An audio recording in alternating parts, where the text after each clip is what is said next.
की बारी, जो कि हमारा चैप्टर 3 है, 2 वरदान। तो अभी तक हमने देखा अयोध्या, अवधपुरी में राम, और जंगल और जनकपुरी। अब हमारे पास 2 वरदान है, ठीक है।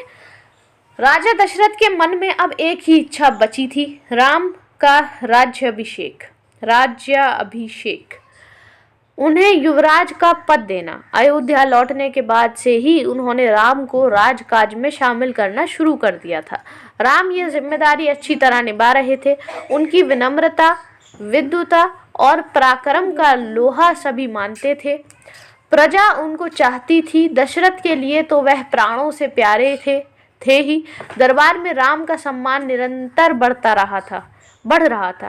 राजा दशरथ वृद्ध हो चले थे। मुनि वशिष्ठ से विचार विमर्श के बाद एक दिन उन्होंने दरबार में कहा, मैंने लंबे समय तक राजकाज चलाया, जैसा बन पड़ा। अब मेरे अंग शिथिल हो गए हैं, मैं वृद्ध हो चला हूँ। मैं चाहता हूँ कि यह कार्यभार राम को सौंप दूं। अगर आप सब सहमत हों तो राम को युवराज का पद दे दिया जाए। अगर आपकी राय इससे भिन्न है तो मैं उस पर भी विचार करने को तैयार हूँ। सभा ने तुमुल ध्वनि से राजा दशरथ के प्रस्ताव का स्वागत किया। राम की जय जयकार होने लगी। दशरथ थोड़ी देर तक सुनते रहे। संतोष के साथ उन्होंने कहा, शुभ काम में देरी नहीं होनी चाहिए। मेरी इच्छा है कि राम का राज्य अभिषेक कल सुबह कर दिया जाए। यह समाचार पलक झपकते पूरे नगर में फैल गया। हर जगह बस यही चर्चा थी। राज्य अभिषेक की तैयारियां शुरू हो गईं। भरत और शत्रुघ्न उस समय अयोध्या में नहीं थे। वे अपने नाना कैकईराज के यहाँ गए हुए थे। भरत जब भी अयोध्या लौटने की बात करते, नाना उन्हें रोक लेते। भरत को अयोध्या की घटनाओं की सूचना नहीं थी। उन्हें अपने पिता के निर्णय के संबंध में नहीं पता था। वह जानकारी भी नहीं थी कि अगले दिन राम का राज्याभिषेक होने वाला है।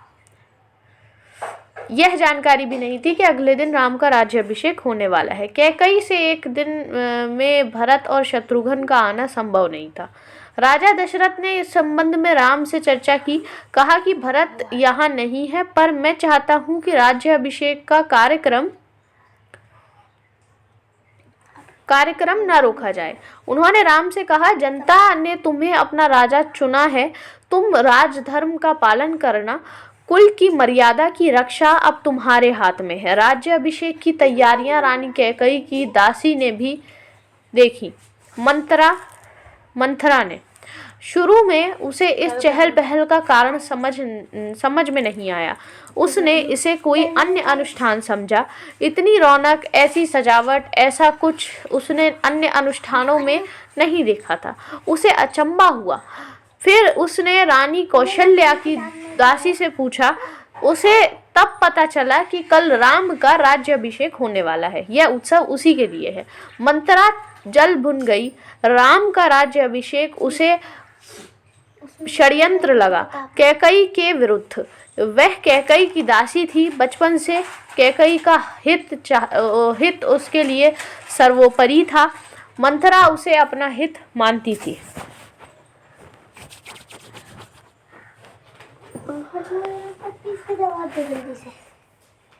मेरे को तो मालूम है, मैं बताऊंगा। वह कैकई की मुंह लगी थी। रानी कैकई भी उसे बहुत मानती थी। क्रोध से आग बबूला मंथरा रानीवास की ओर भागी। सीधे कैकई के कक्ष में वह हाँफ रही थी। क्रोध से चेहरा लाल था। भागने के कारण सांस उखड़ रही थी। उसने रानी कैकई को सोते हुए देखा। नेक्स्ट। किसी तरह स्वयं को संभालते हुए मंथरा ने कहा, अरे मेरी मूर्ख रानी, उठ, तेरे ऊपर भयानक विपदा आने वाली है। यह समय सोने का नहीं है। होश में आओ, विपत्ति का पहाड़ टूटे इससे पहले जाग जाओ। रानी कैकई नींद से चौंक कर उठी। उन्हें मंथरा की बात समझ में नहीं आई।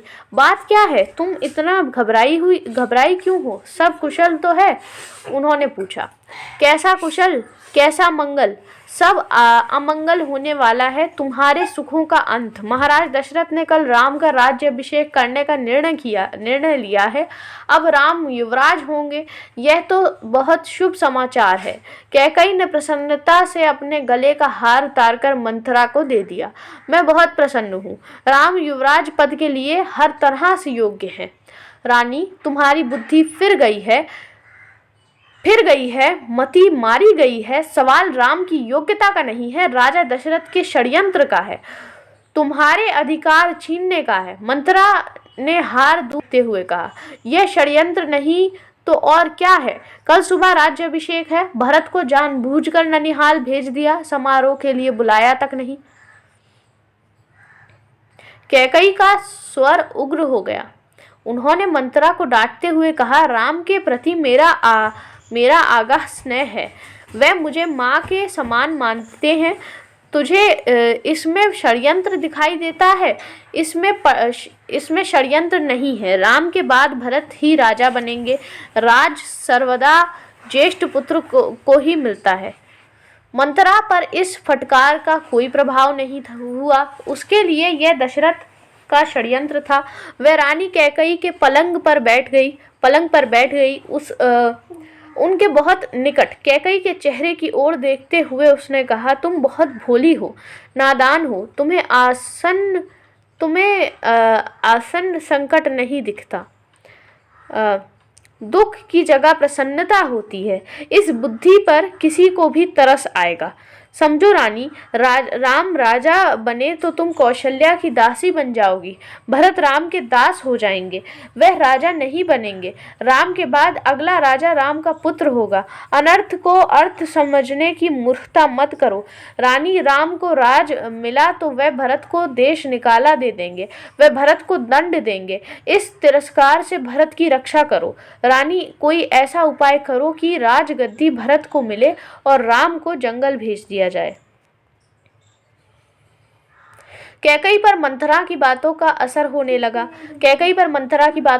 होने लगा। उनका सिर चकरा गया। वह पलंग से उठी तो पांव सीधे नहीं पड़े। आंखों में आंसू थे। मन भारी हो गया। प्रसन्नता की जगह अव्यक्त क्रोध ने ले ली। मंथरा के तर्कों में उन्हें सच्चाई दिखने लगी। तुम ही बताओ, मैं क्या करूं? कैकई ने आंसू पोंछते हुए मंथरा से कहा। मंथरा पलंग से उठी, कैकई के पास जाकर खड़ी हो गई। उसने कहा, याद करो रानी, महाराज दशरथ ने तुम्हें 2 वरदान दिए थे। दशरथ से अपना वचन पूरा करने को कहो। एक से भरत के लिए राजगद्दी मांग लो, दूसरे से राम को 14 वर्ष का वनवास। कैकई का चेहरा तमतमाया हुआ था। उन्हें मंथरा की बात ठीक लगी। उनके मन में एक प्रश्न अब भी था, वह यह बात दशरथ से कैसे कहे। उन्हें रानीवास बुलवाएं या प्रतीक्षा करें। मंथरा ने कैकई के मन की बात भांप ली। उसने कहा, तुम मैले कपड़े पहनकर कोप भवन चली जाओ। महाराज दशरथ आए तो उनकी ओर मत देखो, बात मत करो। तुम उनकी प्रिय रानी हो, तुम्हारा दुख देख नहीं पाएंगे। बस उसी समय तुम उन्हें पिछली बात याद दिलाना, दोनों वचन मांग लेना। मैं ऐसा ही करूंगी। महाराज का षड्यंत्र सफल नहीं होने दूंगी। मंथरा का लक्ष्य पूरा हो गया था। चलते चलते उसने रानी कैकई से कहा, राम के लिए 14 वर्ष से कम वनवास मत मांगना।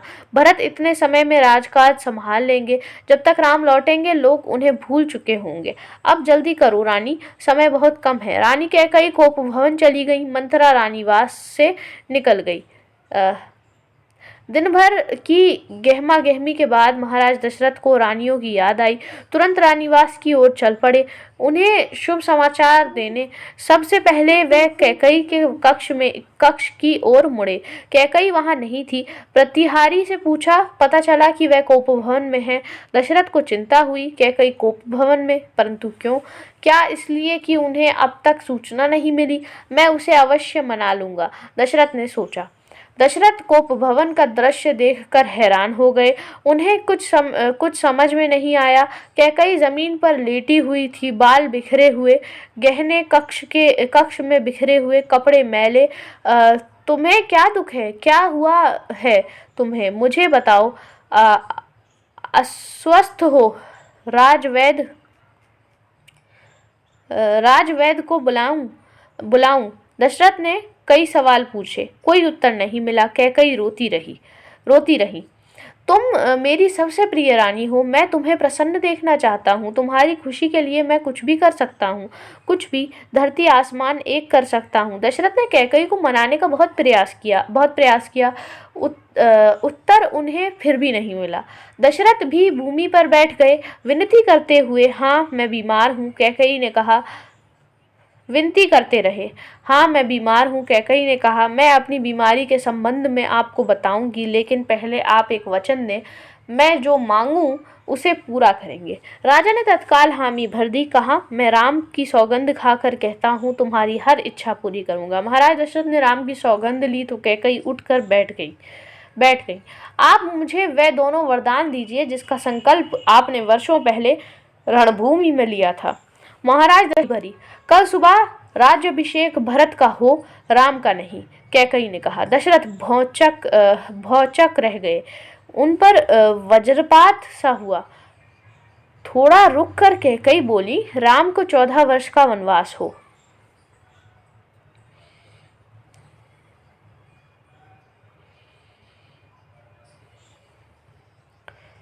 दशरथ का चेहरा सफेद पड़ गया, अवाक रह गए, सिर चकराने लगा, वे मूर्छित होकर गिर पड़े। कुछ देर में राजा को होश आया, कैकई की ओर देखा, बड़े कातर भाव से बोले, यह तुम क्या कह रही हो? मुझे विश्वास नहीं होता कि मैंने सही सुना है। कैकई अड़ी रही। दशरथ कैकई की मांग को अस्वीकार करते रहे, अनर्थ बताते रहे। तब कैकई ने अंतिम हथियार चलाया। अपने वचन से पीछे हटना रघुकुल का अनादर है। आप चाहें तो ऐसा कर सकते हैं, पर तब आप दुनिया को मुंह दिखाने योग्य नहीं रहेंगे। रही मेरी बात, आप वरदान नहीं देंगे तो मैं विष पीकर आत्महत्या कर लूंगी। यह कलंक आपके माथे होगा। राजा दशरथ यह सुन नहीं सके, दोबारा बेहोश हो गए।